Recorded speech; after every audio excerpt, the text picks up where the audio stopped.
What's up, guys? It's time for another review, and I know it's been a while since we've done one of these reviews, but we just had a winter. In the winter we do a lot of R&D for products, including this one. We spent a lot of time in our winter getting this flash nice and proper for you guys, put it through beta, and now we are selling it properly. It's no longer in beta, and that's why I have my legs over a 2018 Honda Goldwing. The 2018 through the 2023, of course, being very similar to the 2024.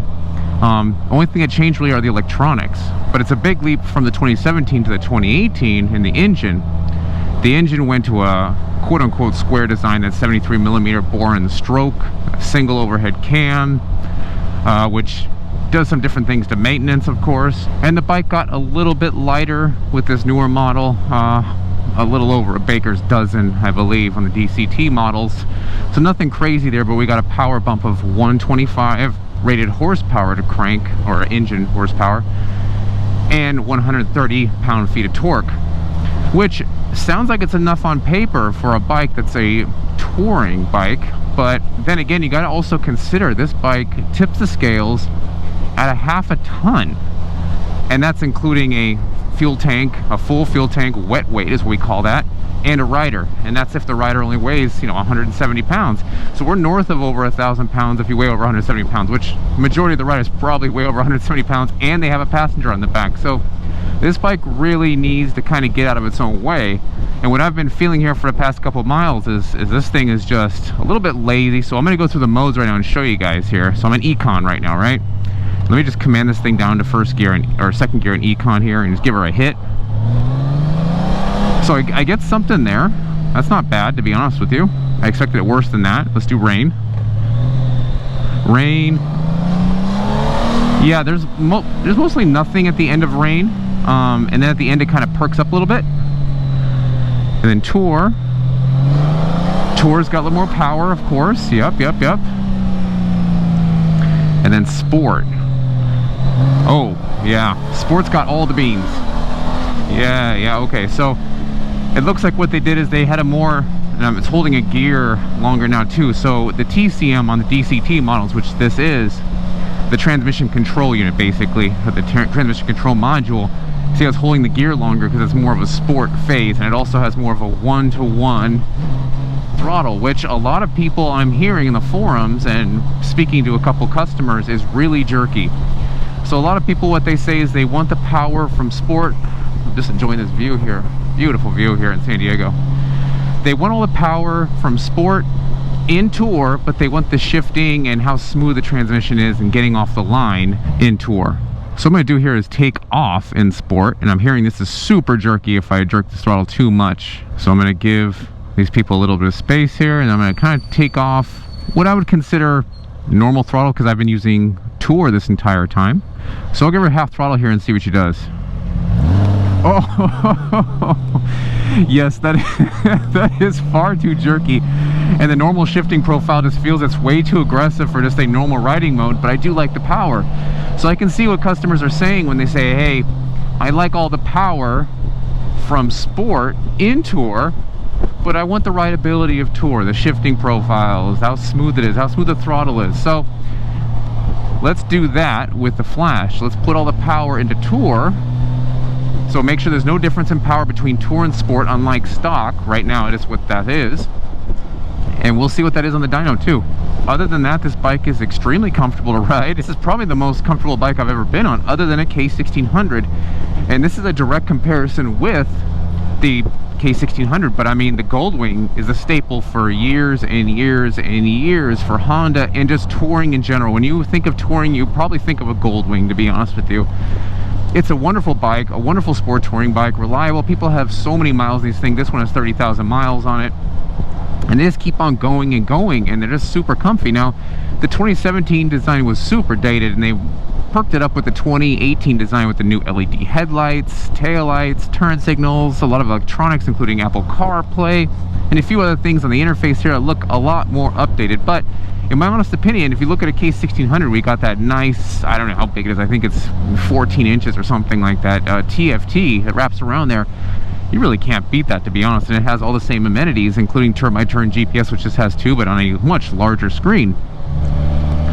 But But a lot of people like the Gullwing brand, and it shows. I mean, I think these bikes have sold almost 1 million examples, most of which being in the United States. And I think that speaks to the popularity of Honda in general. I mean, everyone thinks of Honda, they think of reliability, not gonna have to worry about this bike, and honestly, it's super smooth. I'm not noticing I'm throwing around a bike that weighs over 800 pounds, you know. It goes back and forth nice, has nice flickability for what it is. The brakes are very decent for considering the weight on this bike.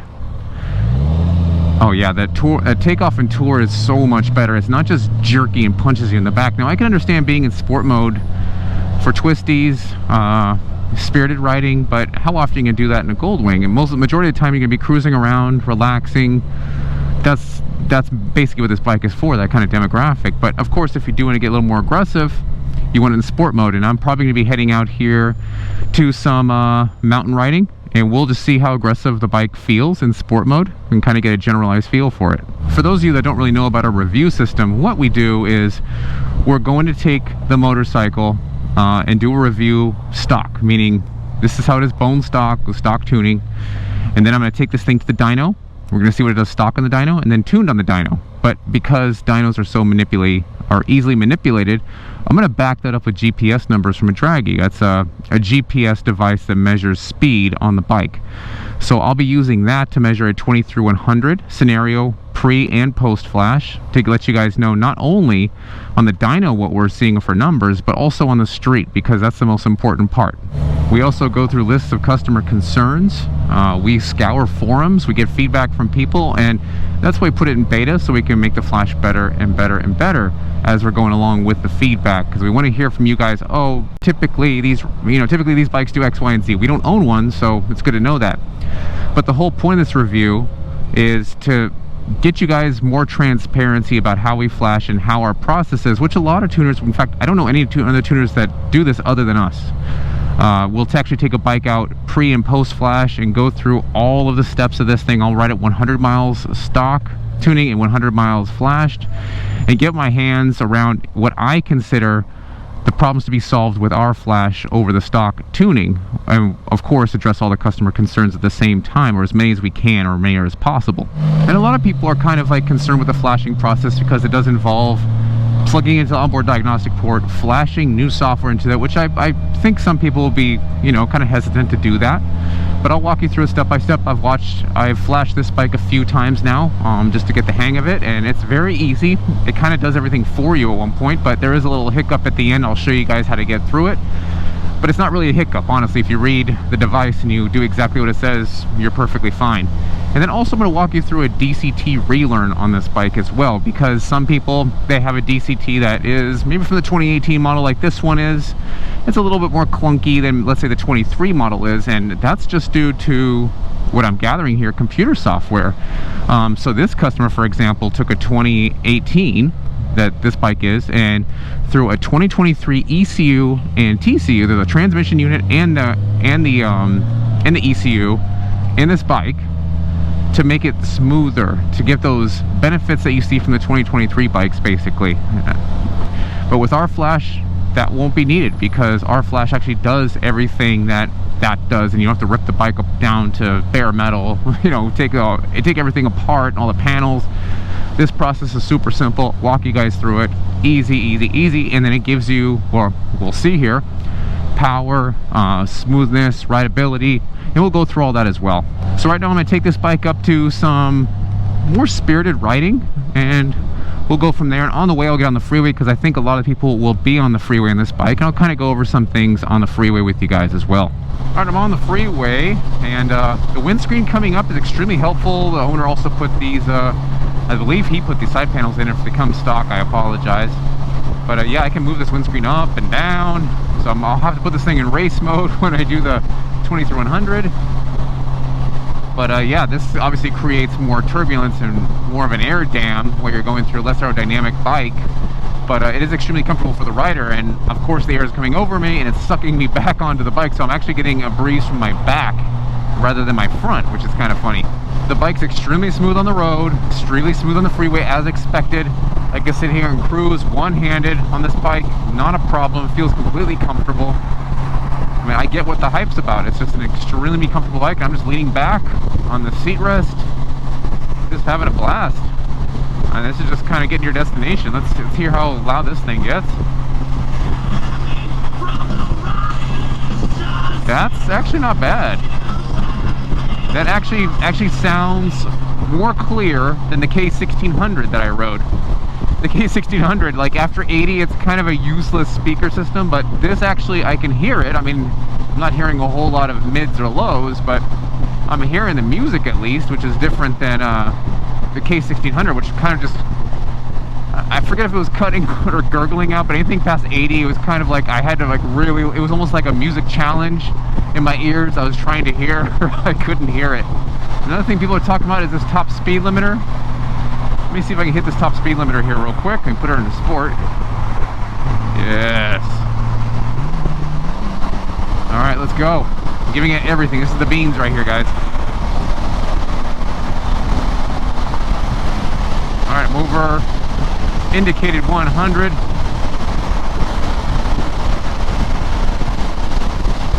And it's hitting a wall. So it looks like 105 right around there indicated. It's hitting a pretty distinct wall. So we'll see if we can remove that pesky limiter as well with our testing and flashing. I'm just gonna make my way up to the twisties, the spirited riding stuff. I'll see you guys in a little bit here. All right, we made some higher speed stuff here. Let's see what we got. Braking is all right for what it is.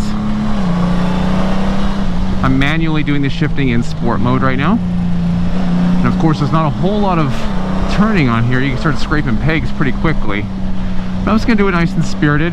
So far, the power band's nice and even. The brakes are basically what you'd expect for something like this. I'm just trying to see if it kind of gives me even like a little thrill while I'm just going through here. I mean, it is a lot of bike, so I'm not expecting a whole lot out of it. The DCT is pretty manageable. When it's higher in the RPM, it's actually not as jerky. Downshifting when you're commanding it. The downshifting is really nice and smooth, to be honest with you. Let's make my way through the slow turns here. Scrape a little bit. Get around this guy in a second. There we are. Little turn here. Oh, scrape a little bit. You gotta be careful in the scraping. Here we go. Unleash the beast.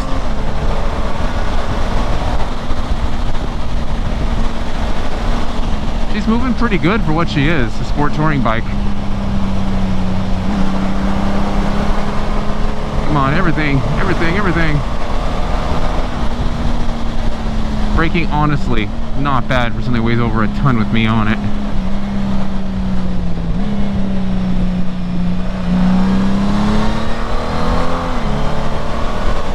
Yeah. All the beans.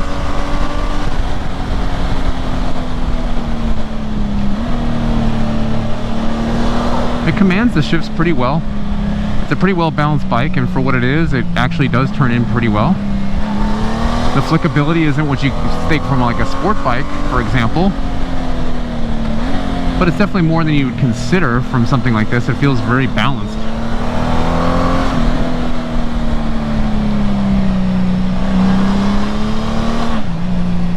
Yeah, shifting, everything's smooth. Can't really complain about this. There's nothing really to write home about, but it's pretty good. All right, well, that was fun. So I think the next thing we should check here is the 20 through 100 time. So let's see what it did. All right, Honda Gullwing stock 20 through 100. I got it in sport mode. I'm gonna put it in not full manual, but I'll put it into like a semi-auto. I want to let the transmission figure out when to shift. We'll do that, and let's put this thing into race mode. That's right. Yes, screen comes down. Let's get these out so we can get some more aerodynamic efficiency here. All right, and we are all set. All right, 20 through 100, let's go.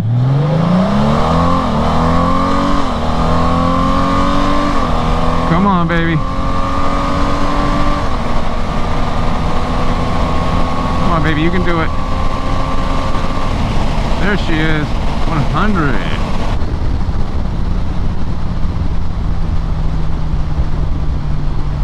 All right, and that was a 12-second 20 through 100. 12-second 20 through 100. It's hard for me. I usually say 60 through 130, so I keep on messing up my mind. I'm saying 60 through 130, but I'm really trying to say 20 through 100. So 12 seconds, it's not very fast. Let's put it that way. I'll be honest with you guys. But I can understand people wanting this bike over that bike just for the DCT. It's extremely convenient not having a clutch. I was kind of apprehensive at first, but when I stopped fighting it and just got used to it, it's actually really nice for stop and go, cross-country stuff. I can see this as being awesome. And also, the handlebars are just extremely comfortable. I mean, they're so chunky, these grips. There's so much. I'm used to grips that are about, I don't know, half this size. So this is really nice. I'm not getting a whole lot of vibration through the handles or anything like that. The actual ride feel is great. And just to kind of wrap things up here before we take this bike over to the dyno, I guess I'll just say the bike overall is pretty great for what it is. For what it is, it's perfect, to be honest with you. I'm just going to try to make what's perfect better, or what's great as perfect, let's put it that way. So let's kind of go over the list here of what I feel this bike might need or need work on. Now, the DCT to me is extremely smooth with upshifting, unless you're in sport, in which it's a little more clunky, and I can understand why. It's supposed to be a faster shift. But in touring and everything else, it's so smooth, unbelievably smooth. And when you're manually downshifting, the bike is still smooth. It's when you crank on it, that right there, it kind of not as smooth. Everything else is so smooth that it makes that feel really, it makes it feel really jerky and jolty, unlike how it regularly shifts. And I think we'll do a DCT relearn to see if that smooths that out. We'll try it, why not? The bike isn't running hot or anything like that, so I see no problem there. The throttle, like I said, just feels a little bit dull, you know, but I think that's more of a power issue than it is a response issue. So we'll see if we can liven that up. We'll see if we can get rid of that top speed limiter as well, where it gets to like 105-ish and then it like just hangs back and then pulls the bike back basically after 105. So see if we can get that out of there. Also, when I filled up this bike, it's like, I don't know, it feels like it's such a small gas tank, and they said that the bike is now more efficient when it comes to fuel with the new motor we have in this thing. So, I mean, I'm getting pretty good gas mileage here, to be honest with you, and it's only like, what, a 5-gallon tank or somewhere in that neighborhood, if that. Very good for gas mileage. For long cross-country treks, I wish they would have given more of a gas tank, to be honest with you. But, you know, there's a lot of stuff crammed in this package, so I can understand why they didn't. So I think that'll do it for stock. Let's go ahead and get this thing out to the dyno right now and see what kind of power she makes with the original flash and then with tuned, and then we'll take her back out again. All right, guys, I'm back here with our dealer in San Diego with the 2018 Honda Goldwing on the dyno, ready to get some numbers. We're going to test our stock baseline first, and then we're going to go and do some tuning and see exactly what works the best for this bike and see what she likes. Let's get it.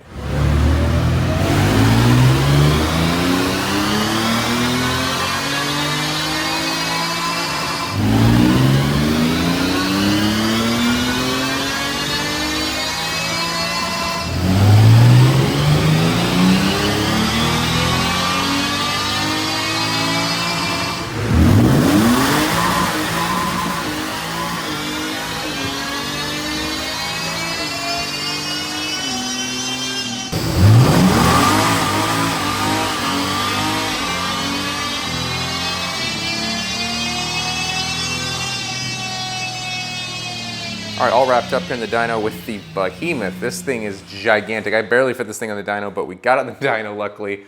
Able to get some numbers here, and you can see we've got blue, which is our stock baseline. I ran it quite a few times, and then we've got our red here, and our red is going to be our mod file. And you can see 15 wheel horsepower peak to peak, significant gains across the board here. And we're adding timing, de-restricting the bike, adding RPM to keep a wider power band, smoother throttle, softening up a whole lot of things in the bike that people are complaining about, the jerkiness as far as that goes. And of course, that 130 limiter gone, or sorry, not 130, it's 130 indicated, it's that 105 limiter or whatever, that is gone. You can see it sails right past 130 now. That's what I was thinking of. So pretty amazing gains here as far as what we're seeing on the dyno graph. Now it's time to go out in the street and see exactly what we're looking at as far as the gains go for rideability wise, and for speed wise. We're going to test that GPS again and see exactly where we end up compared to stock. A couple of things to note here with our Flash. It doesn't matter what mode you're in, you're getting 100% throttle. Now let me explain. The economy and the rain mode still feel exactly restricted like they should. They give you like 30% throttle or something like that on the bike. So let me go here in the modes here. Econ, which is gonna be completely normal except when you give it 100% throttle. We've rolled it in where if you really need to get out of your own way, like in rain mode, and it's not giving you anything when you go full throttle, we actually give you full throttle at full throttle now, but only at full throttle. So I'll kind of go over that when I'm doing the review, and I'll kind of explain that to you guys. But it's a real good thing because if somebody's about to rear end you or you need to really get going, you got the power if you really need it. Well, there's the radio. So really great option when you want the power, you've got it, okay? And then we're gonna go over to Tour mode. Now Tour is my new favorite mode because Tour has everything that Sport has, except that Trans is a little bit smoother now. The transmission's gonna be smoother with Tour. Sport is going to be that jerky kind of trans, and I'll go over that too when I do the I'm gonna do the dual clutch relearn here too and everything with you guys. It automatically starts up in Tour every single time you fire the bike up, so that's my new favorite mode right there. Smooth, dual clutch, smooth everything, smooth throttle. I rode this thing slow. It feels great on the way over here with the mod file. Now it's time to get out in the street and test her. All right, guys, and I am back post-Flash Honda Goldwing, and I have been riding this thing for about 40 miles on the freeway right now, and just in Tour mode. Tour mode is definitely my new favorite mode, 100%. Now that we've got all the power in this bike, Tour mode feels like Sport mode without the jerkiness. And the throttle's so much more smooth now. Not as jerky, even in Tour mode. If I put it in Sport, let's put it in Sport here real quick. There we go. Sport is not as jerky anymore. It still jerks. It's just not as jerky. It feels a lot more smooth and refined. Let me put this thing into Tour. And if we command down to like a 3rd gear, and when I roll into it, now it's giving me a little more throttle than it would normally give me going into it. So it kind of reminds me of what we did with the BMW R18, where it has like this torque, and it feels like it has a lot more torque. We're just commanding more throttle sooner in the mapping, which actually feels really nice and kind of needed on something that has such a low power like this with that so much weight. I think it's actually needed. So if you guys wanted an option for more throttle, this is your option right here. I mean, I'm commanding, before I 25% throttle, it's just giving me a lot more power, 25% throttle now.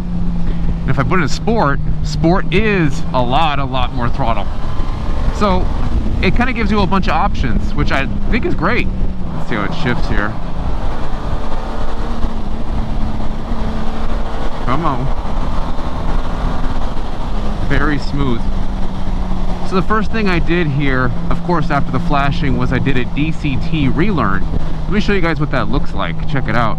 All right, really quickly here, I'm going to walk you through the DCT Relearn. You want the bike on the center stand with the parking brake engaged. Then you can go ahead and press the D and key on the ignition at the same time. So let me go ahead and do that because I'm holding the phone right now. Once you've done that, you'll wait for the check engine light to go out. Once you do, let go of the D. And then quickly D, D, N, D, N. You'll see the Tour disappear. Then you're going to turn the bike on. You'll start the relearn process. This will take a little bit of time. You hear it clunking. Once it's completely done, you'll see Tour reappear here. All right, Tour has reappeared. So now we're gonna go ahead, turn the bike off, and she's good to go. Now this right here will make the DCT smoother. So we're gonna try it out. And also make sure the bike is completely up to temp before you even attempt this. That means you gotta ride around the block or just start it and idle it for a very long time. And just make sure she's up to temp before you do this procedure. And you can see how it's done, super easy to do, and really smooth this bike out. I mean, of course the Flash smooths it out too. We're gonna see how jerky this bike is taking off right now from Sport mode. Like we did before, was kind of way jerked me back. We'll see what this does now when I take off. Oh, okay. Okay, so Sport mode definitely jerks, but it's not as much as a punch before. It's kind of a smoother takeoff than it was before. But it definitely has that punch in it still. But it feels smooth now. I mean, the transmission feels smooth now. Let me see if I can get that downshift. Downshift has a little clunk to it, but not as much as before. And that may be the DCT right there, the Relearn. Even though I know the owner did the DCT Relearn on this bike. Let's check out the other modes too, why not? So rain mode, yep, nice and dull. It's getting power. Let me check tour real quick.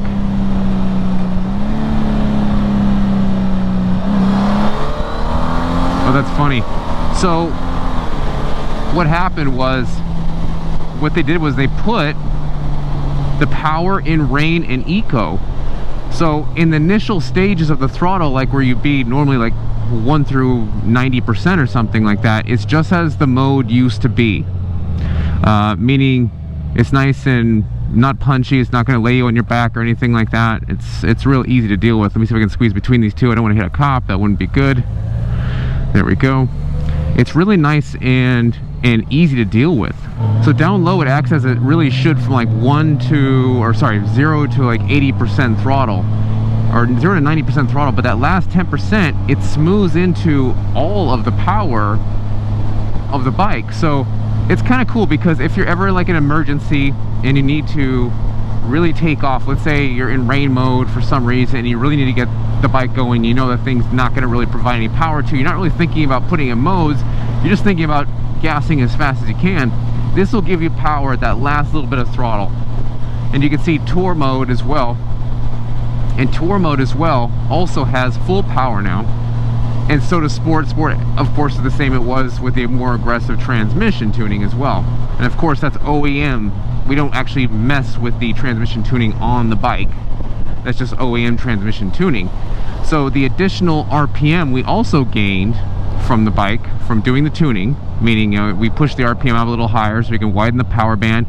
The only way you can access that additional power is by putting this bike into manual mode. If I put it in auto mode right now, it's going to still shift. That's, I think it's 65 indicated on here, or in order to get that extra 1,000 RPM you really got to put it in manual mode and actually manually shift this thing on the DCT models, of course. That's what I'm talking about.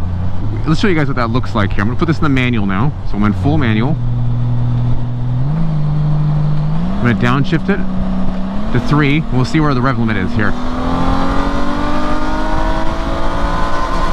There it is right there, okay?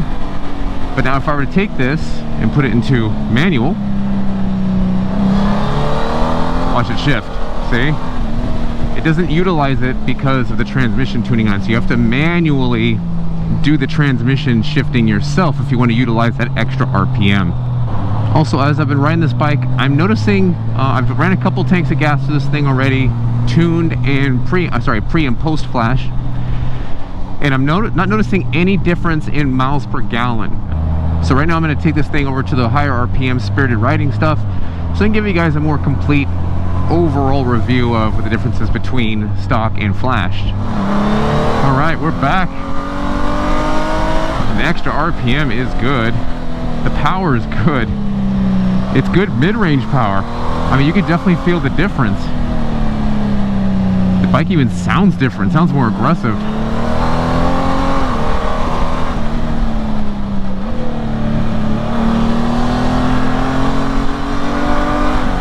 Definitely a lot more fun to ride.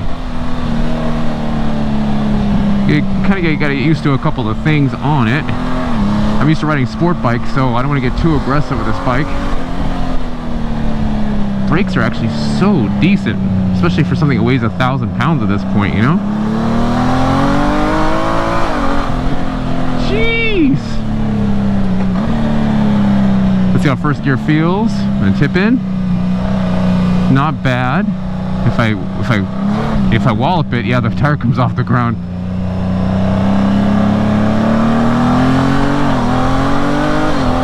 Oh man, this is definitely this is a noticeable difference between stock. Just gonna get around this guy.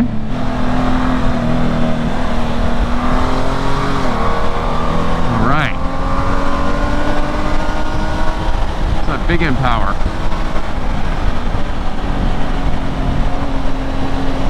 It definitely feels more lively. The extended RPM really helps it. Man, I'm sailing right now. Not bad at all. Yeah, the mid-range punch is definitely a big difference from stock. Big difference. And extended RPM, man, really good. Brakes, very decent. I'm starting to push this bike a little more. Oh, tagging my foot a little bit.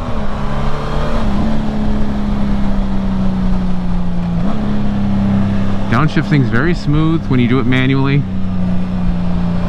And the bike is very decent. I think that's all we're gonna get out of this. This is the end of the, where it spits us out here at the road. I am not mad about that. That feels really good, man. Really good. Well, now that we've seen that, we're noticing a big difference between stock and flash, at least in the top end stuff. Let's see the 23-100, see if there's changes there as well. All right, now we're ready for the post-flash 23-100 on the Honda Goldwing. Let's do it. Let's see exactly how much we gained from this thing. Now, as you'll notice, I am in Tour. I'm going to leave it in Tour for this to show you guys that we have the same power in Tour as we do in Sport, and maybe manually shifting it. As I mentioned before, manually shifting it because it will not auto shift to the new shift points that we've allowed. So it just manually, it'll automatically shift at the normal OEM limiter, but I need it to shift further past that. So I'll be doing that manually on this. All right, 23-100, let's go.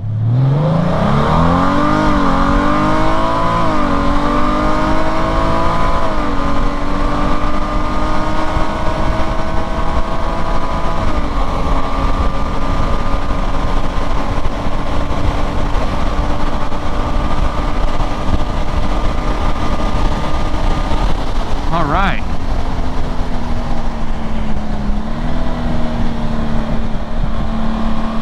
All right, and you guys saw it. That 23-100 changed from a 12-second flat to a 10.3 second.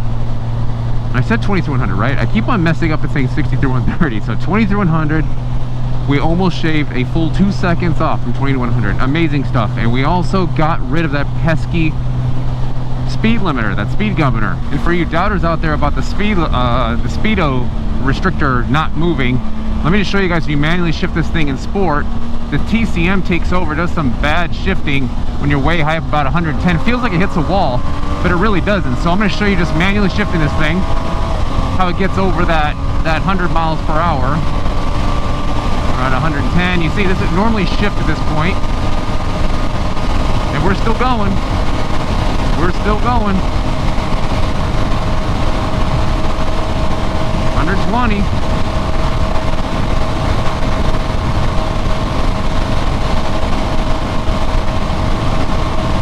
120. Let's see if we can get above 120. Come on, baby. About 120 something. 25-ish? 125-ish? Yeah. You can see it pushes past there, and I've seen some people email us and say, hey, I don't think you guys have eliminated it on my bike. You also have to consider, I am a 180-pound rider, okay? The bike weighs about a ton, or sorry, about a half a ton right there. And a bike that weighs a half a ton, that's barely pushing over 100 wheel horsepower, it's gonna be definitely a task to get it over the top speed limiter, or the stock speed limiter.